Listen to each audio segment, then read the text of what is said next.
M.I.T Media Laboratory Perceptual Computing Section Technical Report Number 321. Affective Computing. R. W. Picard. MIT Media Laboratory. Perceptual Computing. 20 Ames Street, Cambridge, MA02139 Picard at media.mit.edu. http://www.media.mit.edu/Picard. Abstract. Computers are beginning to acquire the ability to express and recognize affect, and may soon be given the ability to have emotions. The essential role of emotion in both human cognition and perception, as demonstrated by recent neurological studies, indicates that affective computers should not only provide better performance in assisting humans, but also might enhance computers' abilities to make decisions. This paper presents and discusses key issues in affective computing, computing that relates to, arises from, or influences emotions. Models are suggest for computer recognition of human emotion, and new applications are presented for computer-assisted learning, perceptual information retrieval, arts and entertainment, and human health and interaction. Affective computing, coupled with new wearable computers, will also provide the ability to gather new data necessary for advances in emotion and cognition theory. 1. Fear, emotion, and science. Nothing in life is to be feared. It is only to be understood. Marie Curie. Emotions have a stigma in science. They are believed to be inherently non-scientific. Scientific principles are derived from rational thought, logical arguments, testable hypotheses, and repeatable experiments. There is room alongside science for non-interfering emotions such as those involved in curiosity, frustration, and the pleasure of discovery. In fact, much scientific research has been prompted by fear. Nonetheless, the role of emotions is marginalized at best. Why bring emotion or affect into any of the deliberate tools of science? Moreover, shouldn't it be completely avoided when considering properties to design into computers? After all, computers control significant parts of our lives: the phone system, the stock market, nuclear power plants, jet landings, and more. Who wants a computer to be able to feel angry at them? To feel contempt for any living thing? In this essay I will submit for discussion a set of ideas on what I call affective computing, computing that relates to, arises from, or influences emotions. This will need some further clarification, which I shall attempt below. I should say up front that I am not proposing the pursuit of computerized singulotomies or even into the business of building emotional computers. 1. The making of small wounds in the ridge of the limbic system, known as the cingulate gyrus, a surgical procedure to aid severely depressed patients. Nor will I propose answers to the difficult and intriguing Q's tie-ins. What are emotions? What causes them, and why do we have them, too? Instead, by a variety of short scenarios, I will define input and issues in affective computing. I will suggest models for affect recognition, and present my ideas for new applications of affective computing to computer-assisted learning, perceptual information retrieval, arts and entertainment, and human health and interaction. I also describe how advances in affective computing, especially combined with wearable computers, can help advance emotion and cognition theory. First, let us begin with a brief scenario. 1.1 Songs versus laws. Let me write the songs of a nation. I don't care who writes its laws. Andrew Fletcher.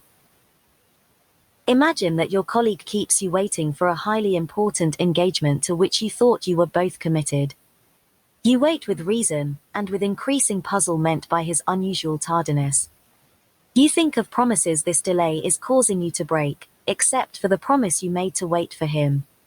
Perhaps you swear off future promises like these. He is completely unreachable, You think what you will say to him about his irresponsibility. But you still wait, because you gave him your word. You wait with growing impatience and frustration. Maybe you waver between wondering, is he okay?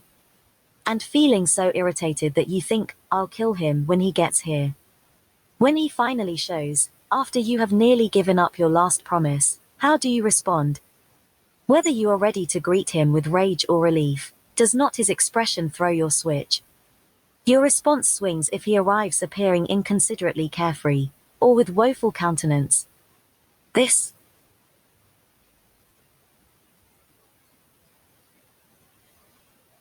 response greatly affects what happens next. Emotion pulls the levers of our lives, whether it be by the song in our heart, or the curiosity that drives our scientific inquiry. Rehabilitation counselors, pastors, parents, and to some extent, politicians, know that it is not laws that exert the greatest influence on people, but the drumbeat to which they march.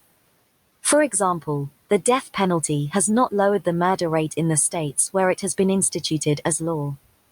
However, murder rates are significantly influenced by culture, the cultural tune. I'm not suggesting we do away with laws, or even the rules, albeit brittle, that constitute rule-based artificial intelligence systems. Rather, I am saying that the laws and rules are not the most important part in human behavior. Nor do they appear to play the primary role in perception, as illustrated in the next scenario. 2. For a list of some open questions in the theory of emotion, see Lazarus 1. 1. 1.2 Limbic perception. Oh dear, he said, slurping a spoonful, there aren't enough points on the chicken. Michael Watson, in 2.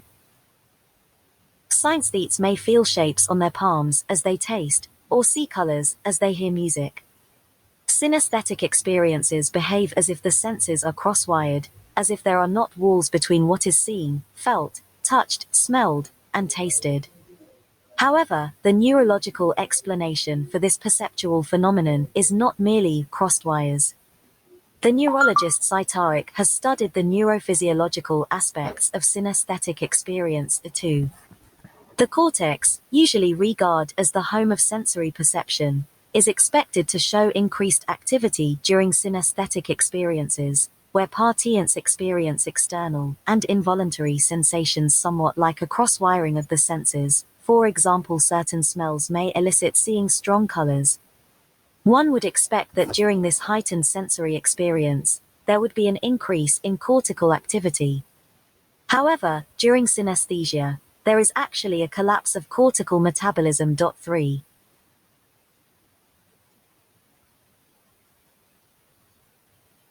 Cytarek's studies point to a corresponding increase in activity in the limbic system, which lies physically between the brain stem and the two hemispheres of the cortex, and which has traditionally been assumed to play a less influential role than the cortex, which lies above it.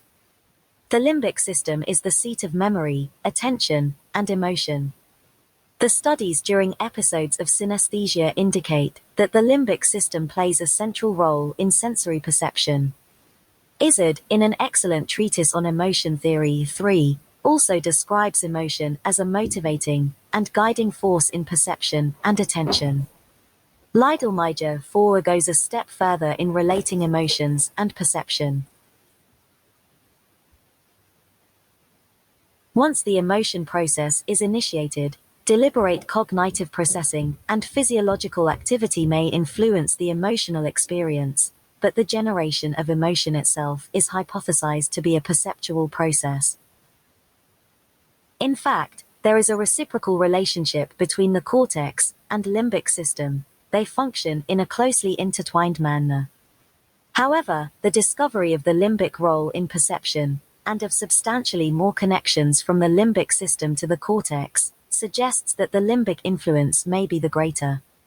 Cytarek is not the first to argue that the neurophysiological influence of emotion is greater than that of objective reason. The topic fills philosophy books and fuels hot debates.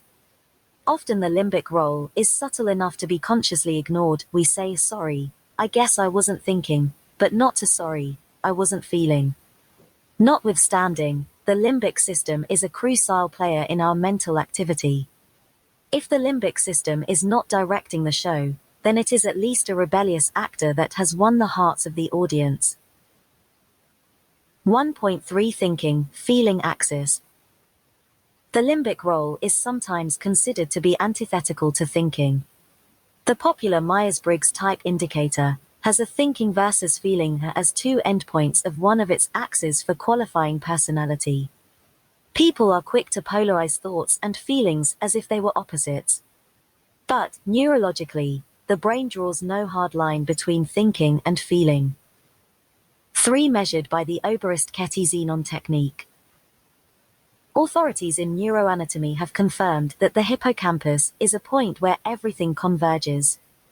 All sensory inputs, external and visceral, must pass through the emotional limbic brain before being redistributed to the cortex for analysis, after which they return to the limbic system for a determination of whether the highly transformed, multisensory input is salient or not. 5. 1.3.1 Non-limbic emotion and decision-making. Although the limbic brain is the home base of emotion, it is not the only part of the brain engaged in the experience of emotion. The neurologist DiMaggio, in his book, Descartes Era 6, identifies several non-limbic regions which affect emotion, and surprisingly, its role in reason. Most adults know that too much emotion can wreak havoc on reasoning, but less known is the recent evidence that too little emotion can also wreak havoc on reasoning. Years of studies on patients with frontal lobe disorders indicate that impaired ability to feel yields impaired ability to make decisions. In other words, there is no pure reason. 6. Emotions are vital for us to function as rational decision-making human beings. Johnson-Laird and Schaefer have recently reminded the cognition community of the inability of logic to determine which of an infinite number of possible conclusions are sensible to draw, given a set of premises. 7. Studies with frontal lobe.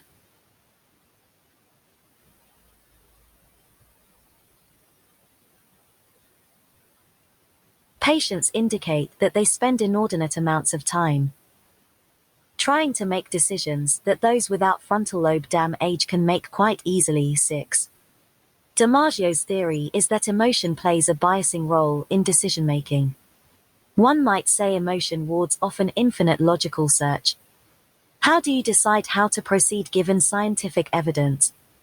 There is not time to consider every possible logical path.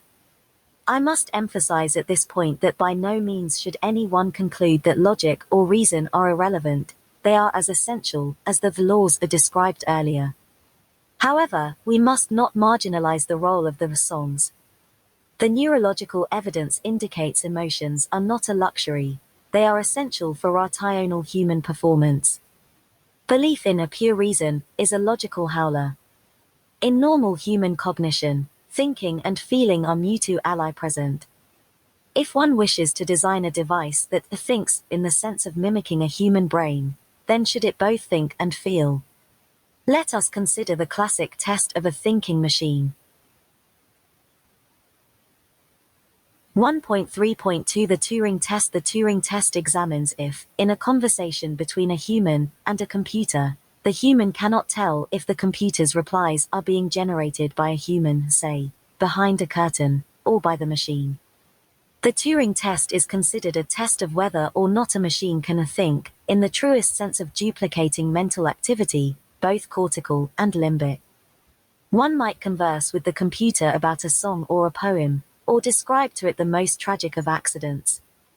To pass the test, the computer responses should be indistinguishable from human responses.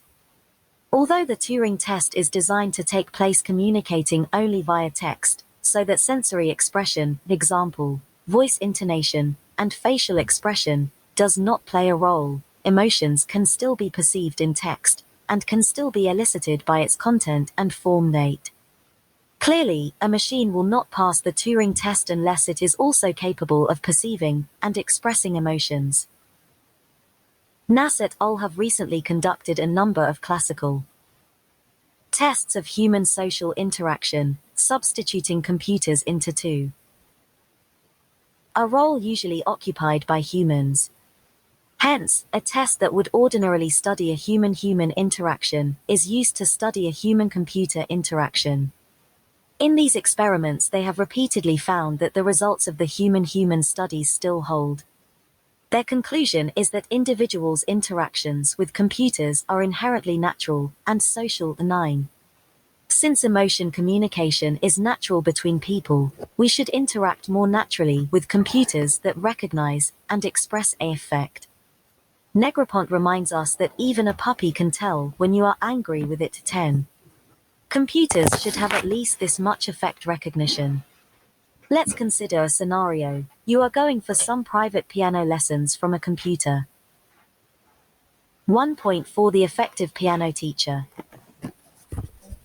One of the interests in the Media Lab is the building of better piano teaching computer systems, in particular, systems that can grade some aspects of a student's expressive timing, dynamics, phrasing, etc. 11.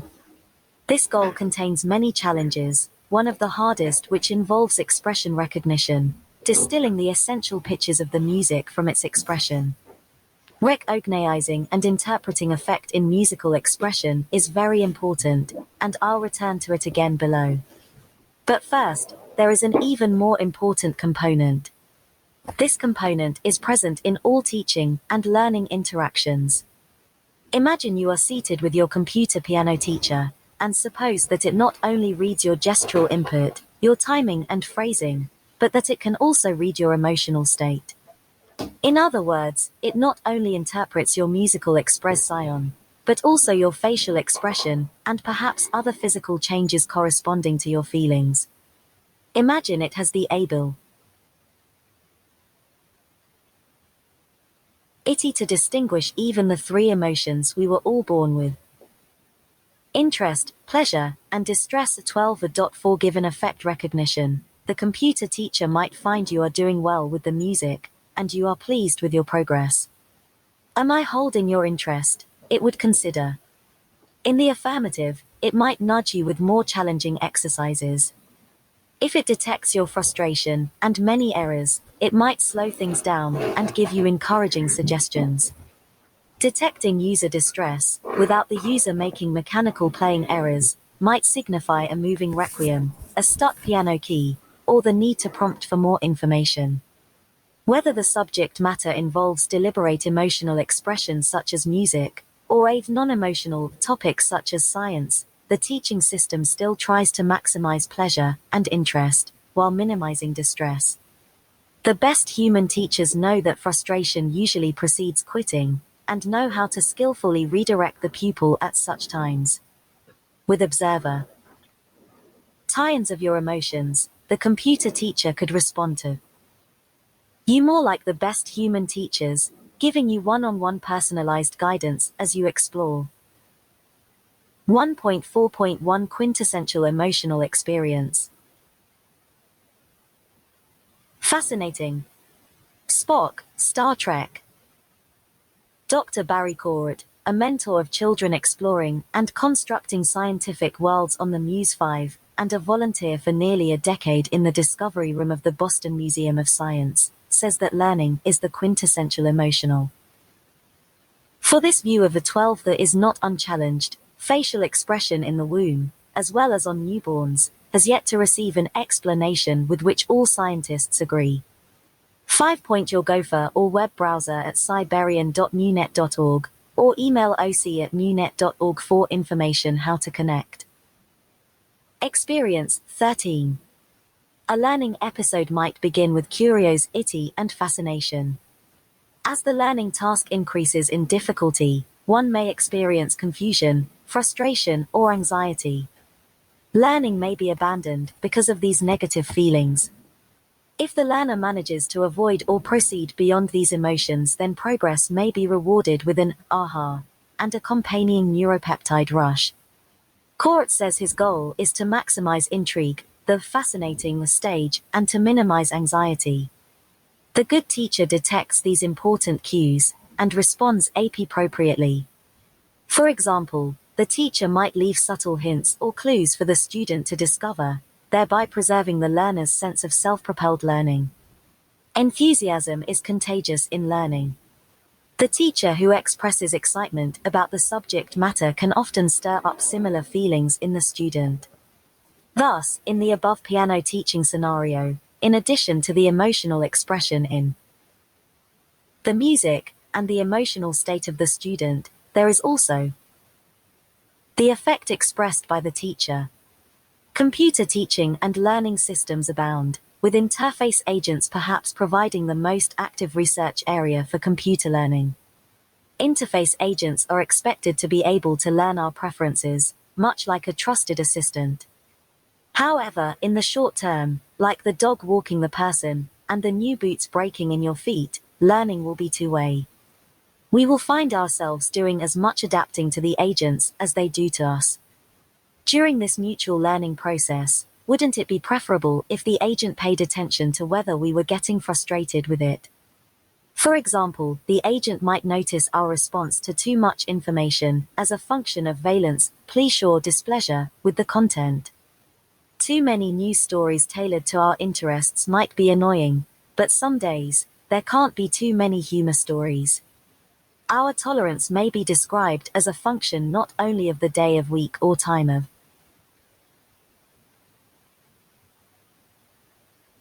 day, but also of our mood. The agent, learning to distinguish which features of information best please the user while meeting his or her needs, could adjust itself appropriately. User-friendly and a personal computing would move closer to their true meanings. The above scenario raises the issue of observing not just someone's emotional expression, but also their emotional state. Is it some metaphysical sixth sense with which we discern vocalized feelings of others? If so, then we cannot address this scientifically, and I am not interested in pursuing it. But clearly there are ways we discern emotion through voice, facial expression, and other aspects of our so-called body language. Moreover, there is evidence that we can build systems that begin to identify both emotional expression and its generating state. 2. Centric 6 modulation. There is a class of qualities which is inherently linked to the motor system. It is because of this inherent link to the motor system that this class of qualities can be communicated. This class of qualities is referred to commonly as emotions. In each mode, the emotional character is expressed by a specific subtle modulation of the motor action involved which corresponds precisely to the demands of the centric state. Manfred Klein's 14. 6. A centric is from the Latin sentire, the root of the words a sentiment and a sensation. 3. 2.1 Poker face, poker body. The level of control involved in perfecting one's poker face is praised by society. But, can we perfect a poker body? Despite her insistence of confidence, you hear fear in her voice. Although he refuses to cry in your office, you see his eyes twitching to hold back the flood. I spot the lilt in your walk today, and therefore expect you are in a good mood. Although I might successfully conceal the nervousness in my voice, I am not able to suppress it throughout my body. You might find evidence if you grab my clammy hand. Although debate persists about the nature of the coupling between emotion and physiological response, most writers accept a physiological component in their definitions of emotion. Lazarus et al. 15 argue that each emotion probably has its own unique somatic response pattern, and cite other theorists who argue that each has its own set of unique facial muscle movement patterns. Kleins exploits the physiological component of emotion supremely in the provocative book, Centix. He formulates 7 principles for centric emotional communication, which pertain to centric states, a description given by Kleins to emotional states, largely to avoid the negative connotations associated with emotional. Kleins emphasizes that emotions modulate our physical communication. The motor system acts as a carrier for communicating our centric state. 2.2 Visceral and cognitive emotions. The debate, precisely what are the cognitive, physical, and other aspects of emotion, remains unanswered by laboratory studies. 7 Attempts to understand the components of emotion and its generation are complicated by many factors, one of which concerns the problem of describing emotions. Walbert and Scherer 17 emphasize the problems in attaching adjectives to emotions, as well as the well-known problems of interference due to social pressures and expectations, such as the social display rules found by the psychologist Ekman in his studies of facial expression. For example, some people might not feel appropriate expressing disgust during a laboratory study. Humans are frequently conscious of their emotions, and we know from experience and laboratory study that cognitive assessment can precede the generation of emotions. Consequently, some have argued that cognitive appraisal is a necessary precondition for affective arousal. However, this view is refuted by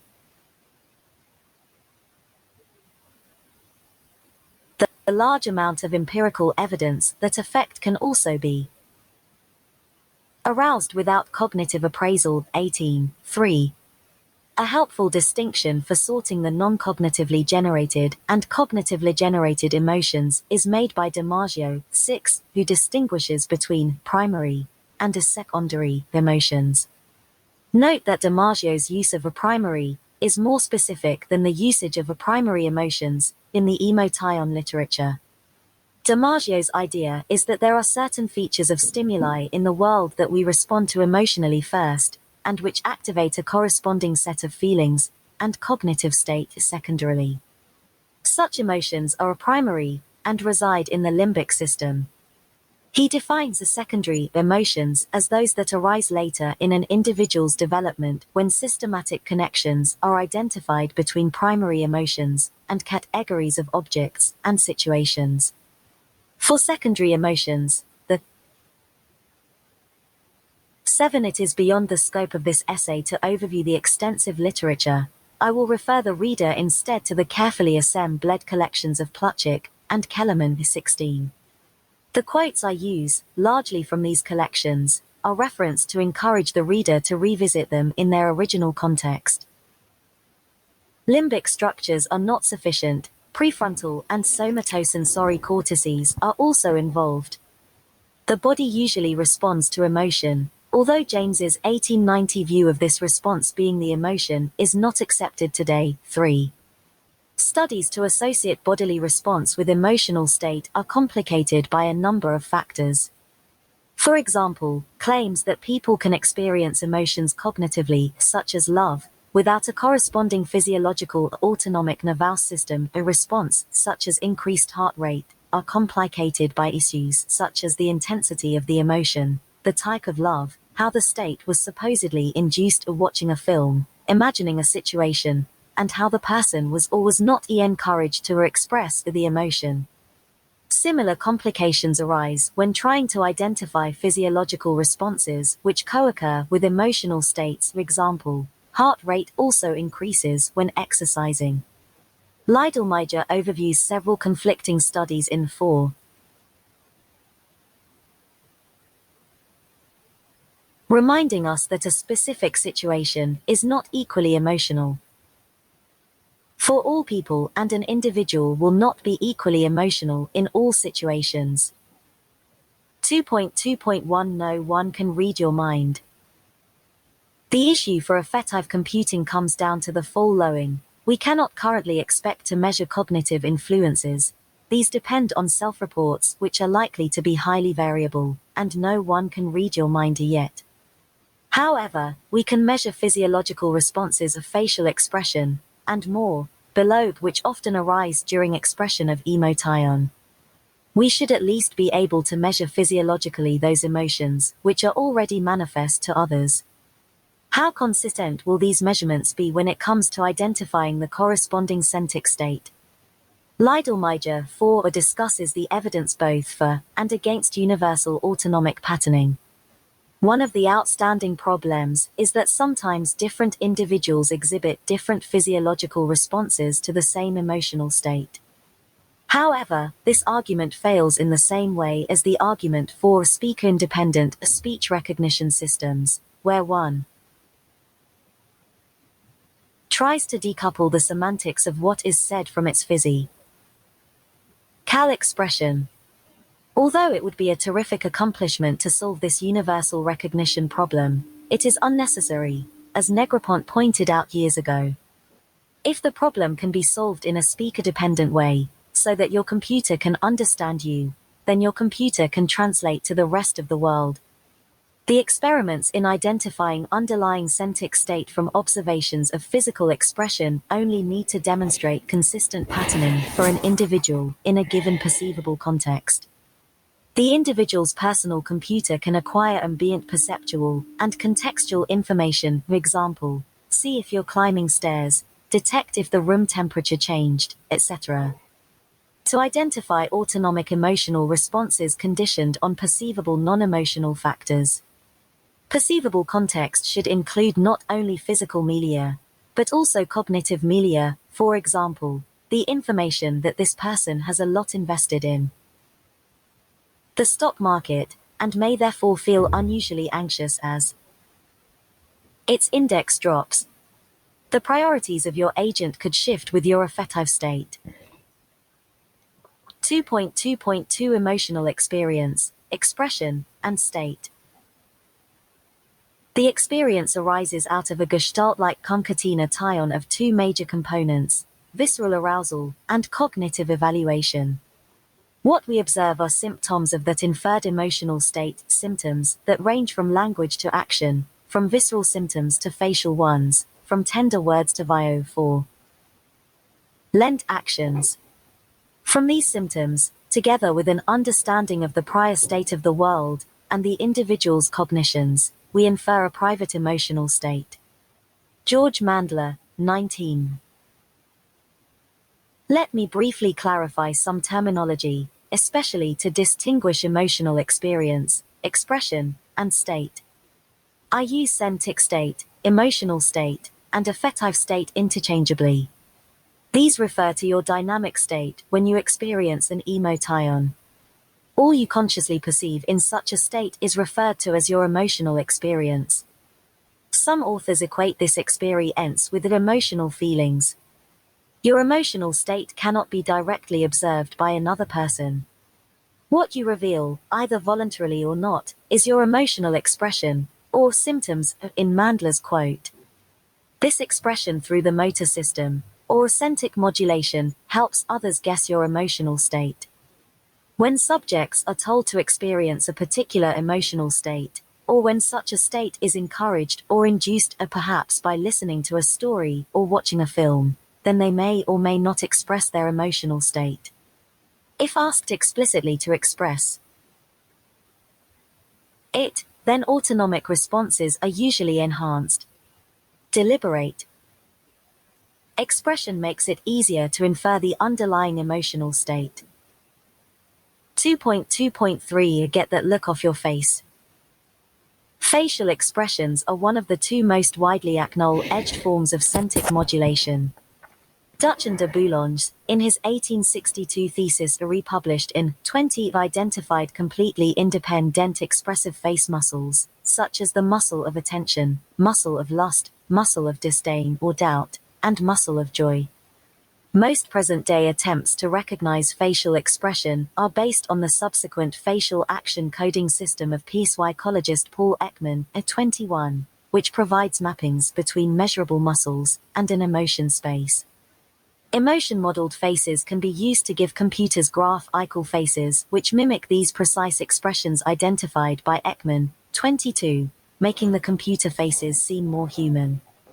Yacoub and Davis, 23, and Esser and Pentland, 22, have also shown that several categories of human facial expression can be recognized by computers.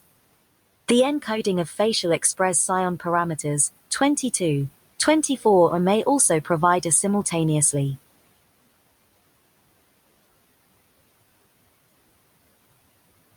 efficient and meaningful description for image compression, too. Attributes that satisfy important criteria for future image coding systems, 25. Instead of sending over a new picture every time the person's face changes, you need only send their basic emotion faces once, and update with descriptions of their emotional state, and any slight variations. 2.2.4 It's not what she said, but how she said it. The second widely acknowledged form of centric modulation is in voice. You can hear love in her voice, anxiety in his. Vocal emotions can be understood by young children before they can understand what is being said at 26, and by dogs, who we assume can't understand what is being said. Voice, of course, is why the phone has so much more bandwidth than email or a written letter. Spoken communication is greater than the words spoken. Con 27 has demonstrated various features that can be added just during voice synthesis to control the effect expressed in a computer's voice. Control over effect in synthetic speech is also an important ability for speaking impaired people who rely upon voice synthesizers to communicate verbally. 28. A variety of features of speech are modulated by emotion. Murray and Arnott 26 provide a recent review of these features, which they divide into the three categories of voice quality, utterance timing, and utterance pitch contour. They discuss how these parameters might be manipulated to give computers the ability to speak with effect. 2.2.5 Beyond face and voice.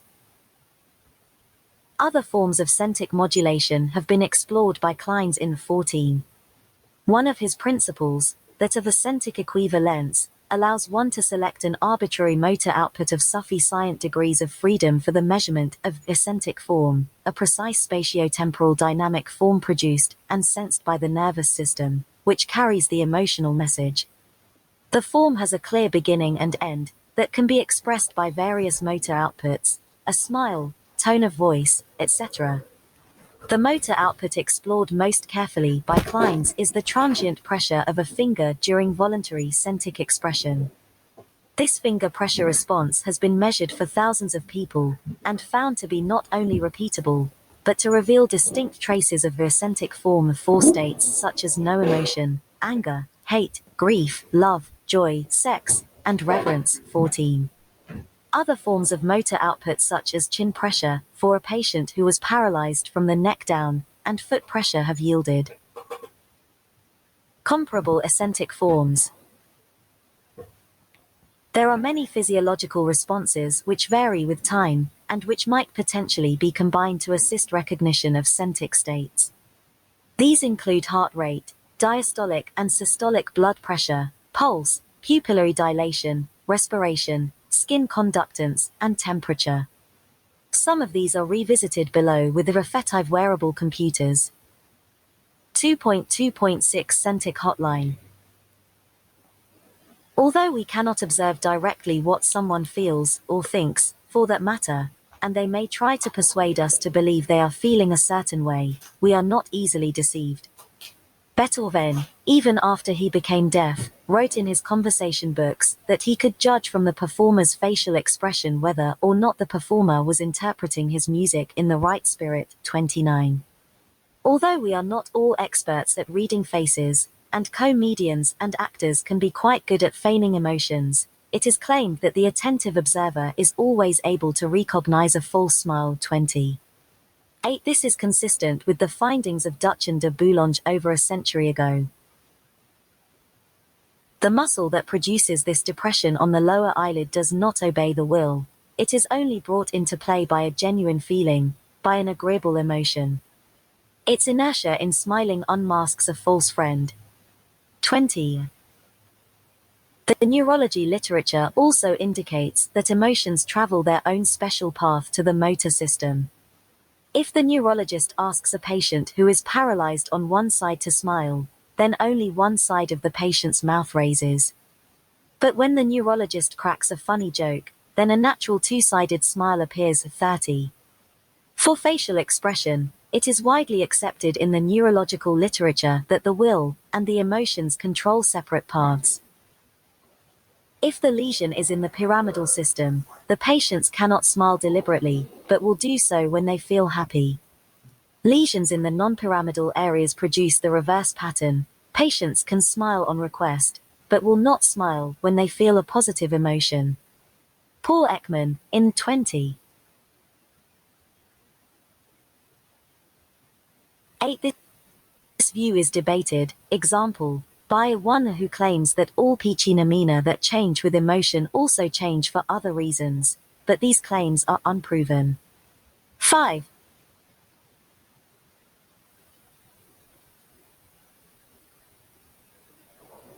2.2.7 Inducement of centric states. Certain physical acts are peculiarly effective, especially the facial expressions involved in social communication. They affect the sender as much as the recipient. Marvin Minsky, 31. There is emotional inducement ever at work around us. The good marketing professional, playwright, actor, or politician knows the importance of appealing to your emotions. Aristotle devoted much of his teachings on rhetoric, 8, to instructing speakers how to arouse different emotions in his or her audience. Although inducement of emotions may be deliberate, it seems we, the receiver, often enjoy its effects. Certainly, we enjoy picking a stimulus such as music that will affect our mood in a particular way. We tend to believe that we are also free to choose our response to the stimulus. An open question is, are we always free to do so? In other words, can some part of our nervous system be externally activated to force experience of an emotion? A number of theorists have postulated that sensory feedback from muscle movements, such as facial, is sufficient to induce a corresponding emotion. Izzard overviews some of the controversial evidence for and against these claims. 3.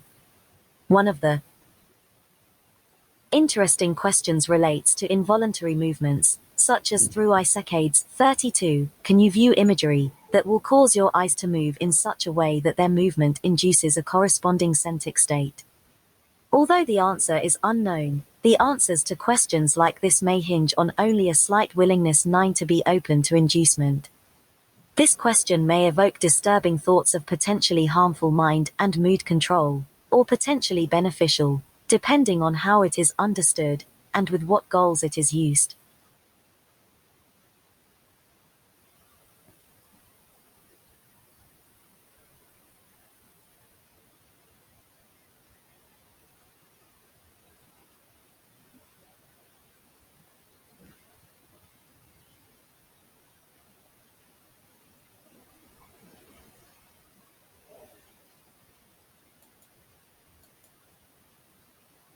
Two point three Centric state pattern recognition. What thoughts and feelings are expressed, are communicated through words, gesture, music, and other forms of expression, all imperfect, band-limited modes. Although with the aid of new measuring devices we can distinguish many new activity levels and regions in the brain, we cannot, at present, directly access another's thoughts or feelings. However, the scientific recognition of affective state does appear doable in many cases, via the measurement of centric modulation. Note that I am not proposing one could measure a affective state directly, but rather measure observable functions of such states. These measurements are most likely to lead to successful recognition during voluntary expression, but may also be found to be useful during involuntary expression. If one can observe reliable functions of hidden states, then these observations may be used to infer the states themselves. Thus, I may speak of recognizing emotions, but this should be interpreted as measuring observations of motor system behavior that correspond with high probability to an underlying emotion or combination of emotions. Despite its immense difficulty, recognition of expressed emotional states appears to be much easier than recognition of thoughts. In pattern recognition, the difficulty of the problem usually increases with the number of possibilities. The number of possible thoughts you could have right now is limitless, nor are thoughts easily categorized into a smaller set of possibilities. Thought recognition, even with increasingly sophisticated imaging and scanning techniques, might well be the largest inverse problem imaginable. In contrast, for emotion, 9 perhaps this willingness may also be induced, ad infinitum. Recognition, a relatively small number of simplifying categories for emotions have been commonly proposed. 2.3.1 Basic or prototype emotions. Diverse writers have proposed that there are from 2 to 20 basic or prototype emotions, for example, 33, p8, 4, p10. The most common four appearing on these lists are fear, anger, sadness, and joy. Plutchik 33 distinguished among 8 basic emotions: fear, anger, sorrow, joy, disgust, acceptance, anticipation, and surprise. Some authors have been concerned less with 8 or so prototype emotions and refer primarily to dimensions of emotion, such as negative or positive emotions. 3 dimensions show up most commonly. Although the precise names vary, the 2 most common categories for the dimensions are arousal, a calm excited, and valence, negative positive.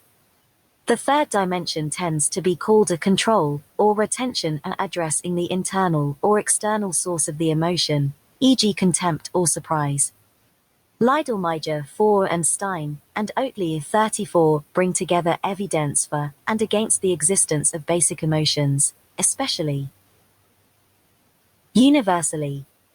In a greater context, however, this problem of not being able to precisely define categories occurs all the time in pattern recognition and a fuzzy classification. Also, the universal issue is no deterrent, given the Negroponte speech recognition argument. It makes sense to simplify the possible categories of emotions for computers, so that they can start simply recognizing the most obvious emotions. 10 The lack of consensus about the existence of precise or universal basic emotions does not interfere with the ideas I present below. For affective computing, the recognition and modeling problems are simplified by the assumption of a small set of discrete emotions, or small number of dimensions. Those who prefer to think of emotions as continuous can consider these discrete categories as regions in a continuous space, or can adopt one of the dimensional frameworks. Either of these choices of representation comes with many tools, which I will say more about below. Kleins's exclusivity principle of centric states, 14, suggests that we cannot express one emotion when we are feeling another. We cannot express anger when we are feeling hope.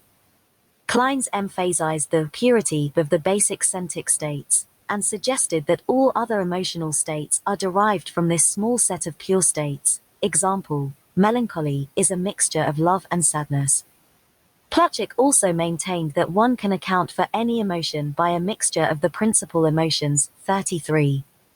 However, in the same article, Plutchik postulates that emotions are rarely perceived in a pure state. The distinctions between Plutchik and Kleins appear to be a matter of intensity and expression. One might argue that intensity is enhanced when one voluntarily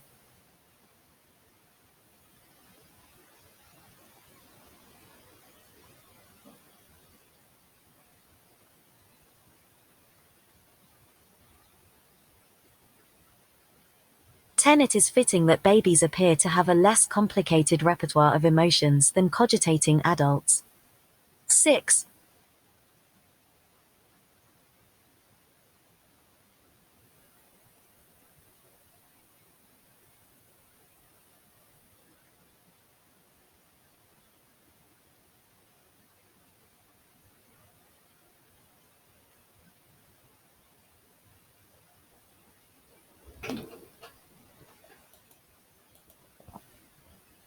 6.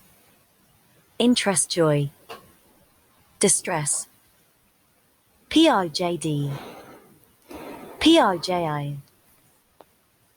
PRIJ, OVI, OVJ, PRII, PRJJ, OVD, PRID, PRDI, PRDJ, PRDD. Figure 1. The state to hear, interest, distress, or joy of a person cannot be observed directly, but observations which depend on a state can be made.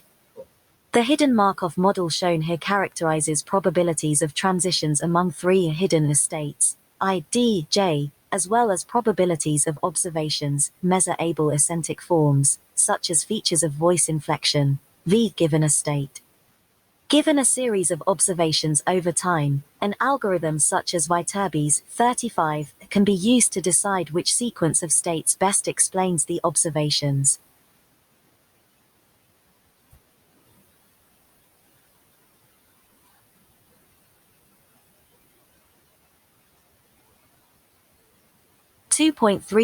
Affective state models. The discrete, hidden paradigm for centric states suggests a number of possible models. Figure 1 shows an example of one such model, the hidden Markov model, HMM. This example shows only 3 states for ease of illustration, but it is straightforward to include more states, such as a state of no emotion. The basic idea is that you will be in one state at any instant, and can transition between states with certain probabilities. For example, one might expect the probability of moving from an interest state to a joy state to be higher than the probability of moving from a distress state to a joy state. The HMM is trained on observations, which could be any measurements of centric modulation. Different HMMs can be trained for different contexts or situations, hence, the probabilities and states may vary depending on whether you are at home or work, with kids, your boss, or by yourself. As mentioned above, the acentic form of certain motor system. Observations, such as finger pressure, voice, and perhaps even inspiration and expiration during breathing, will vary as a function of the different states. Its dynamics are the observations used for training and for recognition. Since an HMM can be trained on the data at hand for an individual or category of individuals, the problem of universal categories does not arise. HMMs can also be adapted to represent mixture emotions. Such mixtures may also be modeled and tailored to an individual, and to context, by the cluster-based probability model of Porpet and Picard 36. In such a case, high-dimensional probability distributions could be learned for predicting centric states or their mixtures based on the values of the physiological variables. The input would be a set of observations, the output a set of probabilities for each possible emotional state. Artificial neural nets and explicit mixture models may also be useful. For centric state modeling, Cameras 37 has also proposed that dynamical systems theory be considered for explaining some of the variable physiological responses observed during basic emotions, but has not suggested any models. If explicit dimensions are desired, one could compute eigenspaces of features of the observations and look for identifiable eigenmoods. These might correspond to either pure or mixture emotions. The resulting eigenspaces would be interesting to compare to the spaces found in factor analysis studies of emotion. Such spaces usually include the axes of valence, positive, negative, and arousal, calm, excited. The spaces could be estimated under a variety of conditions to better characterize features of emotion expression and their dependencies on external, for example, environmental, and cognitive, for example, personal significance factors. Trajectories can be characterized in these spaces, capturing the dynamic aspects of emotion. Given one of these state space or dimension space models, trained on individual motor outputs, then features of unknown motor outputs can be collected in time, and used with tools such as maximum a posterior decision-making to recognize a new unclassified emotion. Because the recognition of centric state can be set up as a supervised classification problem, i.e., one where classes are specified a priori, a variety of pattern recognition and learning techniques are available. 39. 2.3.3 Cathexis in computing. Although most computer models for imitating mental activity do not explicitly consider the limbic response, a surprisingly large number implicitly consider it. Werbos 40 writes that his original inspiration for the backpropagation algorithm, extensively used in training artificial neural networks, came from trying to mathematically translate an idea of Freud. Freud's model began with the idea that human behavior is governed by emotions, and people attach cathexis, emotional energy, to things Freud called objects. Quoting from Werbos 40, according to his Freud's theory, people first of all learn cause and effect associations. For example, they may learn that object A is associated with object B at a later time. And his theory was that there is a backwards flow of emotional energy. If a cause is B, and B has emotional energy, then some of this energy flows back to A. If a cause is B to an extent W, then the backwards flow of emotional energy from B back to A will be proportional to the forwards rate. That really is backpropagation. If a cause is B, then you have to find a way to credit A for B directly. If you want to build a powerful system, you need a backwards flow. There are many types of HERMs, including the recent partially observable Markov decision processes, POMDPs, which give a reward associated with executing a particular action in a given state 41, 42, 43.